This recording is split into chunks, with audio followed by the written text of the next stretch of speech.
Greetings, fellow moviegoers, and welcome to Movie Central, the place to talk about movies, TV shows based on movies, toys based on movies, games based on movies, and rides based on movies. I'm your host, Mr. CCS, and this is my pet gorilla, George.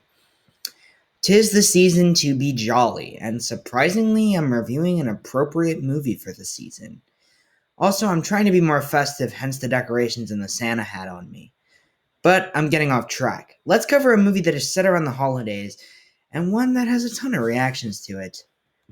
For those of you who don't know, somehow, Tim Burton's Batman was a huge success. Critics and audiences seemed to enjoy it, and made it a buttload of money at the box office, becoming the highest grossing film of 1989. That, of course, meant that there had to be a sequel.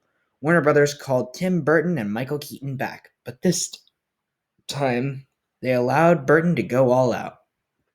And considering the success Burton had with Edward Scissorhands, released in 1990, what we got was a hybrid between Batman and Edward Scissorhands, but at a cost. The movie was intensely dark. It was a lot more violent, a lot more edgy, and just overall a lot more, for lack of a better word, Burton. And the problem with that was Batman was marketable, as the Dark Knight Collection, a successful line of toys, was the product of many late 80s and early 90s kids, and Batman the Animated Series was on the air at the time. And if McDonald's, a multimedia company responsible for creating toys based on certain properties in their Happy Meals, markets a movie to kids that is this intense, you're inevitably going to have some complaints. Parents complained a ton about this film, which eventually led to a lighter approach with the director Joel Schumacher, which we'll get to soon. For now, however, let's take a look at the sequel that wasn't too successful, but received pretty decently. This is Batman Returns.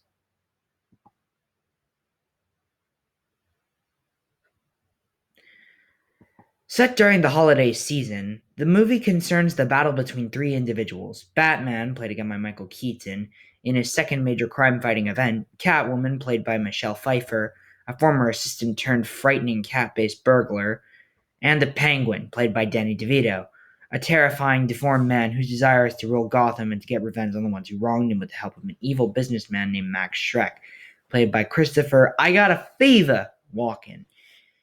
To carry over the tagline from the previous film, only one will claim the night. So the Christmas aesthetic of this movie that is incorporated is a very good idea, and seeing future Batman stories set in the dead middle of winter is very neat. My personal favorite stories that were set during winter in the Batman lore include Batman Arkham City, which is set in mid to late December, and even Arkham Origins. This film, to my knowledge, was the first real Batman property to do this, and I love how it's incorporated into modern stories. That said, however, I have a few problems with the story. It does stretch out a little too much. That's not necessarily a bad thing, but I feel that it took way too many liberties in making this fit a 3-act structure. By the middle second act, they stretch it out a lot, with two scenes that are supposed to make Batman controversial. One of them actually made it into a Batman the Animated Series episode, by the way. But enough about that. Let's actually get into other aspects of the movie and see if it was worth it. Like I said before, Michael Keaton is my favorite live-action Batman actor. He's got a great voice, a great suit, great gadgets, and the best Batmobile ever. In this film, that doesn't change. I might say the costume is better in this film than it is in the first film, but that might be just me. Yes, Batman still kills in this film, but again, it isn't too unfaithful otherwise, so I won't complain. As for Catwoman, well, I really don't know how to praise her in this film. She was a very weird and messed up origin where she almost dies and is revived by cats and goes nuts. I told you this film was a lot more Burton. The costume is very cool, with the sleek leathery look with gnarly looking stitches. And Pfeiffer does pull off the mannerisms I come to expect from Catwoman in every adaptation that unfortunately isn't handled well in certain versions. But we'll get there soon. Point is, I like Pfeiffer as Catwoman, but she is nowhere near my favorite version of the character, not by a long shot. And then we have the Penguin. How do I put this? He's terrifying. The new origin they gave for him, being a deformed child raised by an animal, is so messed up. There's this weird black drool coming from his mouth, and he bites a guy's nose to the point of spewing blood. And this movie was marketed towards kids. What? To be fair, Danny DeVito did a great job portraying such a monster, but I am much more used to Penguin being an evil gangster rather than an animal, specifically in the animated series, the Batman from 2004, the Arkham series, Harley Quinn, and the Matt Reeves film.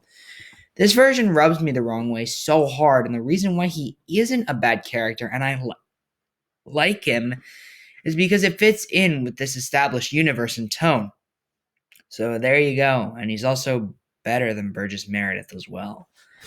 And then we have Max Schreck, who just so happens to be invented for this film, yet gets a cult following.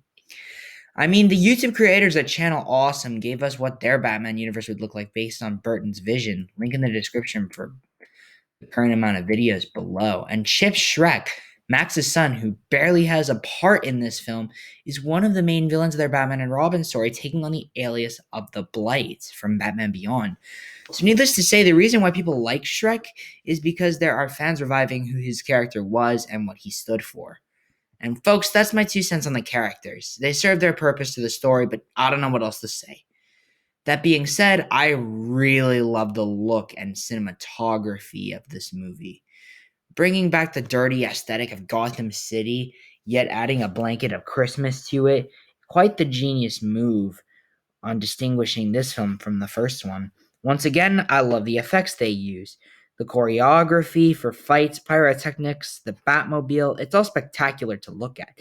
And I say that the biggest praise I can give Returns is that it looks incredible. As for the music, Danny Elfman returns to bring us yet another beautiful score.